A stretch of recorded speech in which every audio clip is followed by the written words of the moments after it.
తల్లి తండ్రి నేర్పినట్టి మాతృభాషరా, తెలుగు మరచిపోతే వాళ్ళని నువ్వు మరచినట్టురా, ఇది మరువబోకురా.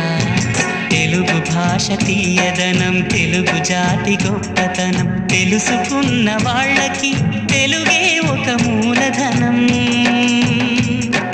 తల్లి తండ్రి నేర్పినట్టి మాతృభాషరా, తెలుగు మరచిపోతే వాళ్ళని నువ్వు మరచినట్టురా, ఇది మరువబోకురా.